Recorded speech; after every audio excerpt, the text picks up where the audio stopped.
2026 FIFA ലോകകപ്പിന്റെയും ഒളിമ്പിക്സിന്റെയും വേദികൾ മാറ്റുമെന്ന് US president Donald Trump. സുരക്ഷാ കാരണങ്ങൾ മുൻനിർത്തിയാണ് ബോസ്റ്റണിൽ നിന്ന് ലോകകപ്പ് വേദി മാറ്റുന്നതിനെക്കുറിച്ച് ആലോചിക്കുന്നതെന്ന് ട്രംപ് വ്യക്തമാക്കി. ലോകകപ്പ് വേദി മാറ്റാനുള്ള നീക്കത്തെ ഫിഫ പ്രസിഡന്റ് ജിയാനി ഇൻഫന്റിനോ പിന്തുണയ്ക്കുമെന്നും അദ്ദേഹം വ്യക്തമാക്കി.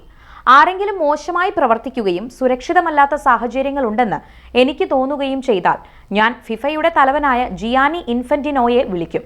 അദ്ദേഹം ഒരു മികച്ച വ്യക്തിയാണ്. എന്നിട്ട് നമുക്കിത് മറ്റൊരു സ്ഥലത്തേക്ക് മാറ്റാമെന്ന് പറയും. അദ്ദേഹം അത് ചെയ്യുകയും ചെയ്യും എന്ന് ട്രംപ് വ്യക്തമാക്കി. ഒളിമ്പിക്സ് വേദിക്കായി ലോസ് ഏഞ്ചലസ് ഒരുങ്ങിയിട്ടില്ലെന്ന് തോന്നിയാൽ ഒളിമ്പിക്സ് വേദിയെ മാറ്റുന്നതിനെക്കുറിച്ചും ആലോചിക്കുമെന്ന് ട്രംപ് പറഞ്ഞു. അടുത്തിടെ ട്രംപിന്റെ ഭരണകൂടം ഡെമോക്രാറ്റിക് പാർട്ടി ഭരിക്കുന്ന US നഗരങ്ങളിലേക്ക് സൈനികരെ വിന്യസിച്ചിരുന്നു. കുറ്റകൃത്യങ്ങളെയും ഇടതുപക്ഷ പ്രവർത്തനങ്ങളെയും നേരിടാൻ സൈനികരെ ആവശ്യമാണെന്ന് പറഞ്ഞാണ് ഈ നടപടി.